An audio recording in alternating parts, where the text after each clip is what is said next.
Senhor, irmãos. Deus abençoe a todos. Estamos aqui hoje, vamos estudar o capítulo 2 do livro de Filipenses. Espero que estejam todos bem. Vamos agora aprender mais do Senhor, mas antes de tudo, vamos orar. Amém? Senhor Deus Todo-Poderoso, tanto, louvado seja o Teu nome, Senhor. Obrigado por mais uma oportunidade de nos dar. Estamos aprendendo mais de Ti. Estamos crescendo em conhecimento para que possamos aplicar em nossas vidas, Pai, para a honra e glória do Teu nome. Que o homem seja apenas um canal, um instrumento de Tuas mãos, Pai. Ó Espírito Santo, ministra os nossos corações, nossas mentes, Pai. Capacite-nos a aprender, capacite-nos, Pai, a absorver tudo que vem do Teu santo trono. E agradecemos por tudo e pedimos em nome de Jesus. Amém. Então, amados, vamos começar. Capítulo 2, versículo 1, nos diz assim: Portanto, se há algum conforto em Cristo, se há alguma consolação de amor, se há alguma comunhão no Espírito, se há alguns entranháveis afetos e compaixões, completai o meu gozo para que sintais o mesmo, tendo o mesmo amor, o mesmo ânimo, sentindo uma mesma coisa. Nada façais por contenda ou por vanglória, mas por humildade. Cada um considere os outros superiores a si mesmos. Não atente cada um para o que é propriamente seu, mas cada qual também para o que é dos outros. Então Paulo aqui estava exaltando a união entre eles. Tá? E essa união ela é baseada na devoção comum entre eles, que havia entre eles, a devoção comum a Cristo, né? E essa devoção sempre sob o domínio do Espírito Santo na vida deles. Isso levava alegria a Paulo, ver essa união, né, que era baseada no amor. Cristo é amor, certo? Essa união baseada no amor, e ela trabalhava junto para o mesmo fim, de uma forma tão coesa, de uma forma tão unida. Essa união, esse trabalho é feito de uma forma tão unida que se torna evidente que quem está à frente dessa atividade não é um homem, é Jesus Cristo. Quem está à frente desse trabalho é Jesus Cristo. Quando nós fazemos algo baseado em união, baseado no amor que há em Cristo, fazendo de uma forma abnegada, fazendo de uma forma espontânea, e as pessoas veem que aquilo ali é movido não por intenção humana, movido por amor, movido por Cristo. Cristo está à frente. Isso levava alegria ao coração de Paulo. E ele fala mais, ele fala que esse trabalho cristão não pode ser feito buscando vanglória, buscando nome ou ambição. Né? Isso não pode estar atrelado ao trabalho cristão. E ele fala então, vai dar dicas aqui, ele dá uma dica, um remédio. Ele está dando um remédio para você não cair, para eles não caírem nesse erro. Né? Que é o quê? Você viver para servir. Você colocar o interesse das outras pessoas acima dos seus. Esse é o remédio. Você não procurar uma vanglória, você não trabalhar com direção. Bota o interesse dos outros acima dos seus. Viva para servir. Isso é uma coisa que humanamente é difícil. Botar sempre o interesse dos outros acima dos nossos. Mas isso se torna possível se você for habitado e fortalecido pelo Espírito Santo. Permitir que o Espírito Santo viver na sua vida, ele habitar em você e te fortalecer. Ele vai te capacitar a assumir essa posição. Certo? Ele vai te capacitar a isso. Amém? Vamos adiante, vamos para o 5. O 5 diz assim: De sorte que haja em vós o mesmo sentimento que houve também em Cristo Jesus, que, sendo em forma de Deus, não teve por usurpação ser igual a Deus, mas aniquilou-se a si mesmo, tomando a forma de servo, fazendo-se semelhante aos homens. E achado na forma de homem, humilhou-se a si mesmo, sendo obediente até a morte e morte de cruz. Então Paulo passa aqui na frente deles o exemplo de Jesus.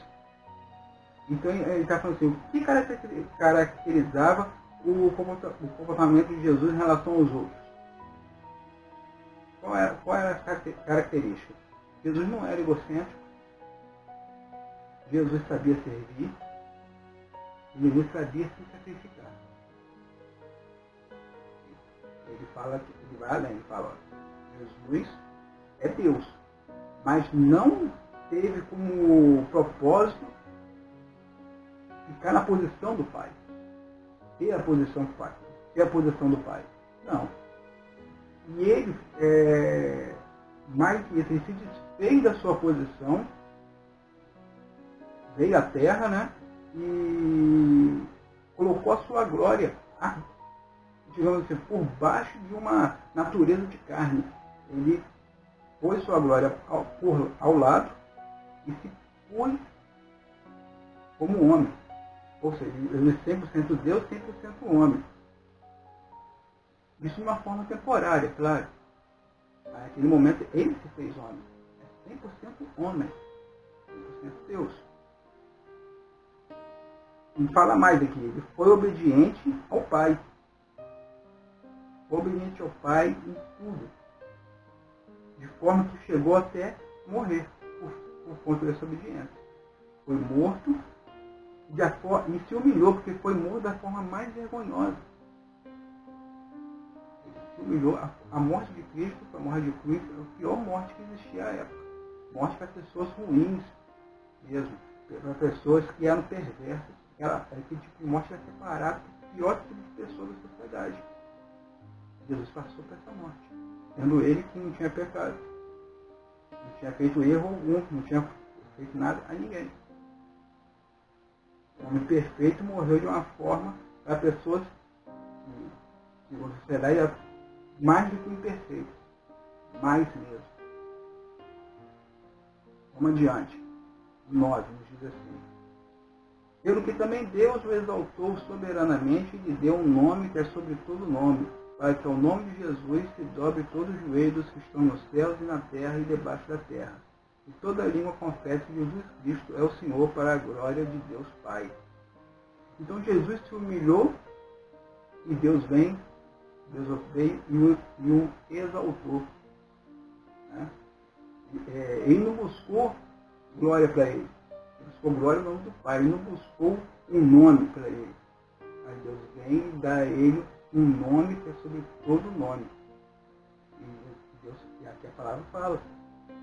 Vai chegar o dia que todo o joelho se dobrará para Cristo. Aqueles que não se dobraram vão se ver obrigados a dobrar. E todos reconhecerão que Jesus Cristo é o Senhor. Aqueles que em algum momento das suas vidas perderam essa oportunidade, contestaram até que Jesus viesse ser o Messias, eles vão ver que se enganaram e agiram como loucos, realmente. E vão falar, realmente, Jesus é o Senhor da glória. Perdi a chance. Não reconheci em Jesus o Salvador. Vai chegar o dia que todos irão confessar, toda a língua irá dizer, realmente, Jesus é o Senhor da glória. Todo joelho se dobrará. Amém? Então vamos adiante para o 12.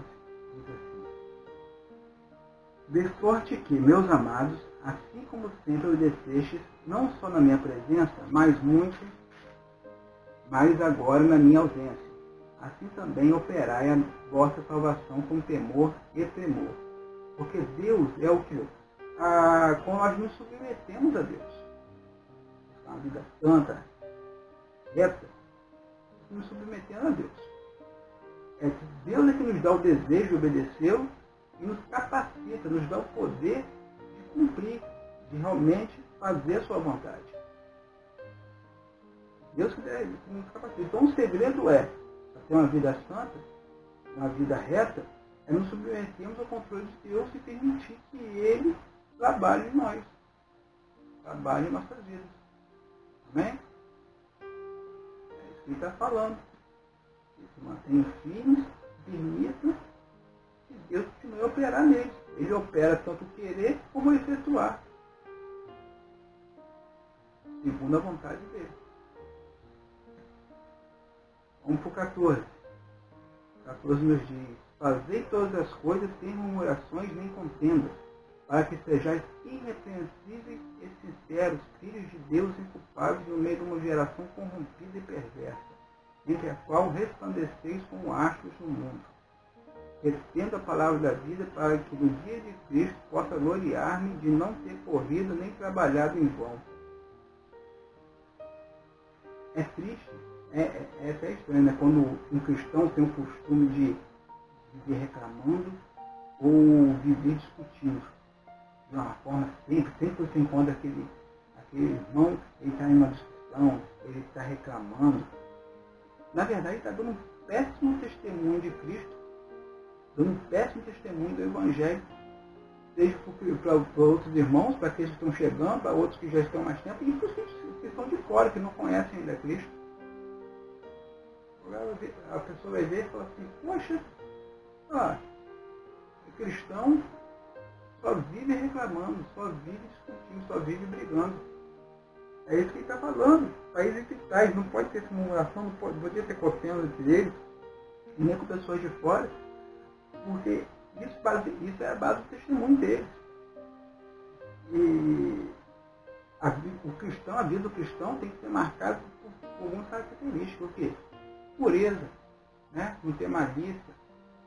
A vida do cristão tem que ser marcada pela paciência, pela serenidade. O cristão deve ser assim. Uma vida que é assim, ela se diferencia da escuridão que existe no mundo. A lua, ela não tem uma luz própria. Ela reflete a luz do sol à noite. O luar reflete a luz do sol na lua. E nós somos o reflexo. Nós temos que ter o reflexo de Cristo na nossa vida. A luz de Cristo bater em nós e ter o reflexo para as outras pessoas. Nós somos como a lua, nós refletimos a luz de Cristo. E quanto mais escuro estiver o nosso entorno, mais essa luz vai brilhar. Mas para isso nós temos que ter uma vida marcada pela pureza, pela paciência, pela serenidade. Tá? Amém?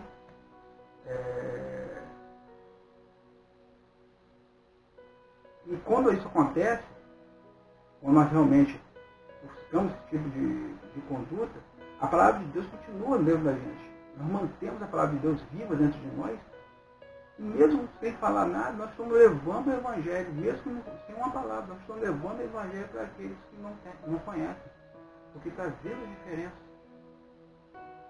Está vendo que ali tem uma vida diferente. Reflexo de Cristo nas nossas vidas. E Paulo fala com eles, para eles se manterem assim, eles ficariam, se eles mantivessem assim, levaria alegria ao coração dele, porque ele teria a tranquilidade de que no dia que Jesus voltasse, ele estaria podendo entregar aquelas pessoas perfeitas dentro do rebanho de Cristo que ele cuidou. Ele estaria entregando aquele rebanho perfeito. Ele tinha essa preocupação. Ele sabia que tinha essa responsabilidade. Eu tenho que entregar essas pessoas para Cristo. Estão sob a minha responsabilidade. Os pastores que são responsáveis, pastores responsáveis mesmo, que estão cuidando das ovelhas, eles têm essa preocupação. Eles sabem, eu tenho uma responsabilidade com o meu rebanho. Esse rebanho, eu estou tomando conta, não é meu. O rebanho aqui é de Cristo. Eu quero entregar inteirinho todas as ovelhas que estão aqui nesse pasto aqui. Eu estou sob o meu cuidado. Eu quero entregá-los todo ao dono deles mesmo, ao dono de todo o rebanho. Entregar a parte que eu estou cuidando. Era isso que Paulo pensava. São isso que os pastores são responsáveis. Cuidam das ovelhas mesmo. Pensam. Porque tem pastor, infelizmente, que só quer pegar a lã da ovelha. Mas tem pastor que cuida também. Esses pastores têm esse mesmo sentimento que Paulo tinha. Assim, Paulo tinha consciência que o serviço dele não foi em vão. Não trabalhei em vão. Aqui o rebanho, Senhor. Amém? É isso que passa aqui. O que Paulo está querendo dizer. No final do 16. Vamos adiante, vamos para o 17. E ainda que seja oferecido por libação sobre o sacrifício e serviço da vossa fé, folgo e me regozijo com todos vós. E vós também regozijai-vos e alegrai-vos comigo por isto mesmo. Libação era uma oferta de líquidos que existia no serviço, no sistema sacrificial dos judeus. No sistema de sacrifício existia uma oferta de líquidos chamada libação. Os filipenses provavelmente não conheciam isso, por eles serem gentios, né? Não eram judeus e não deviam conhecer isso, mas com certeza eles conheciam a oferta de vinhos que era dedicada às divindades pagãs. Isso já era uma coisa que era do cotidiano deles, o antigo cotidiano deles, né? Uma coisa comum à sociedade deles, que eram ofertas que eram feitas de vinho às divindades pagãs num dia de festa. Então Paulo está dando exemplo. Paulo quer dizer o quê? Que por levar os filipenses e outros povos a Cristo, e conta disso que ele tivesse que morrer, ele estava feliz com isso, ele estava contente. Isso é motivo de alegria para ele, tivesse que morrer por conta disso. E todos eles também deveriam ficar alegres com ele, porque aquilo ali não era uma tragédia. Se ele morresse por conta disso, isso não é uma tragédia. Isso aí, ele está sendo uma glória para ele, que vai partindo para o lar, partindo para estar com Cristo. Né? Então, vemos que até aqui Paulo citou 2 exemplos de abnegação. Ele citou Jesus e agora ele citou ele mesmo. E vai citar mais 2 exemplos, tá? Aqui adiante. Vamos lá para o 19 agora, que diz assim: espero no Senhor Jesus que em breve vos mandarei Timóteo, para que também eu esteja de bom ânimo sabendo os vossos negócios, porque a ninguém tenho de igual sentimento. Sinceramente, cuide do vosso estado, porque todos buscam o que é seu e não o que é de Cristo Jesus. Paulo agora está citando Timóteo. O Timóteo aqui, ele viu o Timóteo para se alegrar com as notícias. Ele falou assim: vou enviar o Timóteo, e também o Timóteo depois me dá notícia dos filipenses. Ele queria, era uma forma também dele se alegrar com as notícias que chegariam acerca dos filipenses.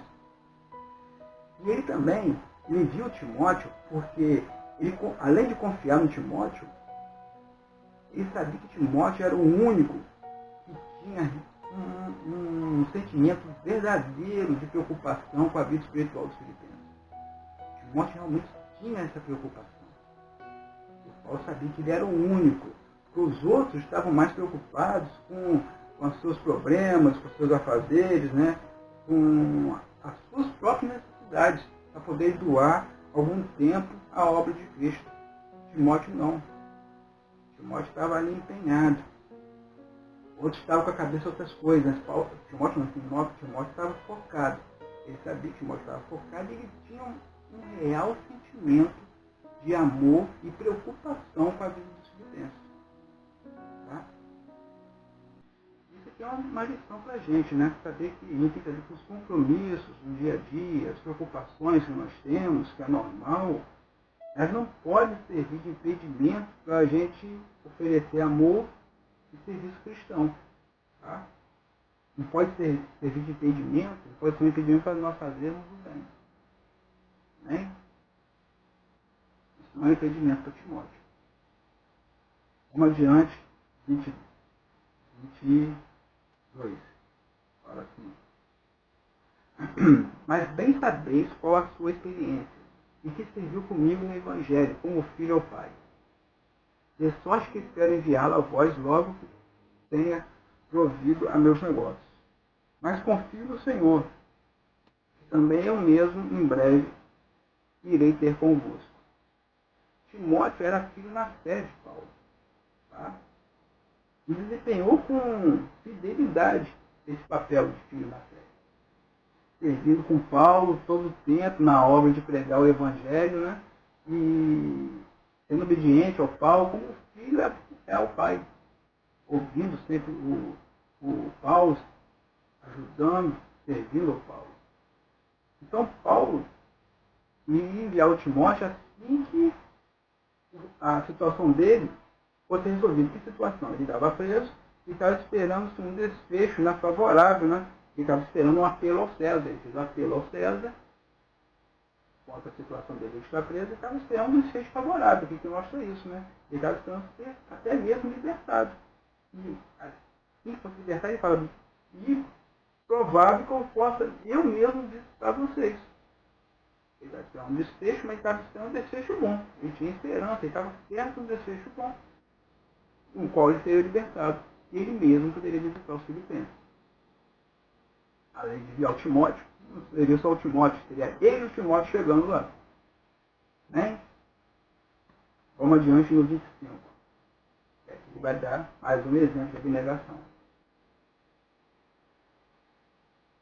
Julguei, contudo, necessário mandar-vos Epafrodito, meu irmão e cooperador e companheiro dos combates, e vós enviaram para prover as minhas necessidades.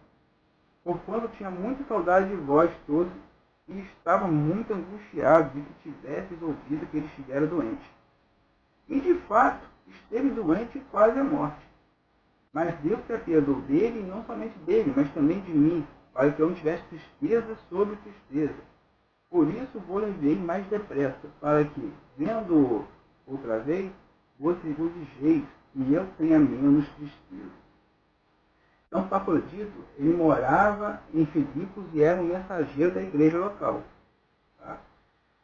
Ele foi enviado para prestar ajuda a Paulo. E nessa viagem, lembrando que é uma época que não existia meio de transporte como hoje, então era tudo feito a pé, andando. Ele percorreu mais ou menos uns 1.100 quilômetros até chegar onde Paulo estava preso. 1.100 quilômetros. E acabou adoecendo. Provavelmente até em decorrência dessa viagem. Por quê? Está sujeito a sol, chuva, tudo que o tempo pode trazer, ele estava recebendo. Então ele adoeceu de tal forma que chegou quase até a morrer. Quase que morre. E mesmo estando assim, doente, quase morreu, Epafrodito ficou preocupado sim, mas não ficou preocupado com a sua própria doença. Ele não ficou preocupado com o seu estado. Se ele ia morrer, se ele ia viver, se estava melhorando ou não. Ele ficou preocupado com os irmãos de Filipos. Os irmãos filipenses que estavam assim, poxa, os irmãos filipenses estão recebendo notícia de que eu estou doente. Ele estava preocupado assim, eles começaram a se acharem culpados pelo estado de saúde dele, por ele estar quase morrendo. Ele estava preocupado até com o sentimento que estava rolando no coração dos irmãos. Olha só, ele, em vez de se preocupar na sua posição, por preocupar com ele mesmo, ele estava preocupado com o que vinha ao coração dos irmãos por ele estar doente. Né? Mas Deus teve piedade dele, né? Deus teve piedade dele e teve piedade de Paulo também, como Paulo falou, teve piedade dele e de mim. Porque se Epafrodito morre ali na hora que está ali indo para ajudar Paulo, é mais uma tristeza para Paulo. Né? Já está triste, já está preso. Ainda vai um homem que vai ali enviar para a igreja para ajudá-lo, morre. Imagina, tristeza sobre tristeza na vida de Paulo nesse momento. Então quando Epafrodito melhora, Paulo fala assim, vai logo de volta para casa, vai logo de volta para a igreja dos Filipenses lá, para eles se alegrarem com você. E o fato de eles estarem se alegrando com a sua presença lá, me traz alegria. Menos tristeza vai me trazer alegria saber que os irmãos estão alegres por estarem recebendo você novamente. São e salvos. Amém? Então, para terminarmos, vamos aqui do 29, que nos diz assim: recebei-o, pois, no Senhor com todo gozo e tende-o em honra, porque pela obra de Cristo chegou até bem próximo da morte, não fazendo caso da vida, para suprir para comigo a falta do vosso serviço.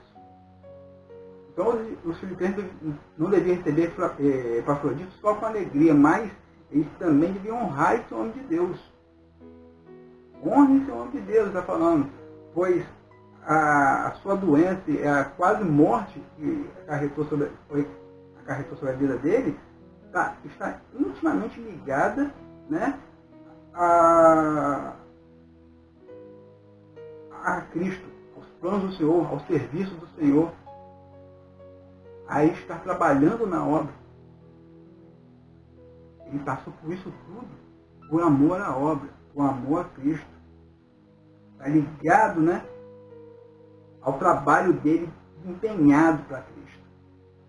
Está intimamente ligado. Então vocês honrem esse homem de Deus, que ele passou por isso tudo aqui porque ele está empenhado no trabalho para Cristo. Devido ao seu empenho, ele passou por tantas dificuldades.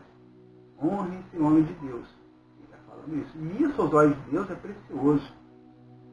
Isso que está acontecendo com o pastor Dito é precioso aos olhos do Senhor. Porque devemos entender que é melhor a gente se gastar no serviço do Senhor do que morrer enferrujado por inatividade. É melhor você se gastar no serviço do que ficar enferrujado, parado, fazendo nada para Deus. Amém? Vamos, terminamos aqui hoje. Semana que vem, capítulo 3. Em nome de Jesus, se Deus assim permitir. Tenham todos uma semana abençoada, uma semana de paz. Vamos orar? Senhor Deus Todo-Poderoso, Santo, louvado seja o nome do Senhor, não há outro como tu, ó Deus. Obrigado por tudo que aqui foi feito, Pai. Obrigado, Pai, por ministrar nossos corações. Obrigado pelo teu amor, misericórdia e zelo, pelo seu carinho, pela sua paciência para conosco. Nos dê uma semana de paz, semana tranquila, Pai. Capacite-nos, Pai, a estarmos andando cada vez mais os caminhos que agradam a Ti. Temos uma vida reta, justa, agradável aos Teus olhos, Pai. Perdoa as nossas falhas e nossos pecados, Pai. Muito obrigado por tudo, Senhor. Receba a nossa oração em nome de Jesus.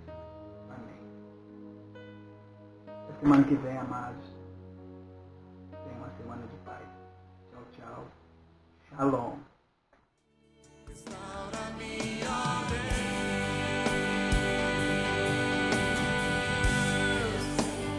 Dá-me seu coração,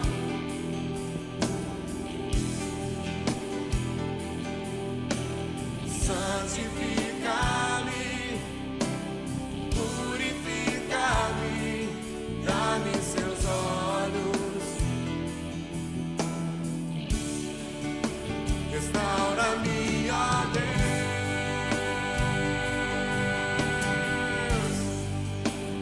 Dá-me seu coração,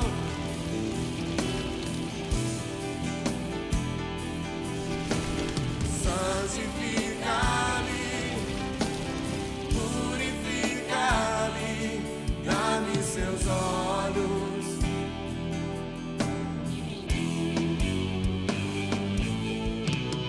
leva-me aos lugares da sua comunhão, restaura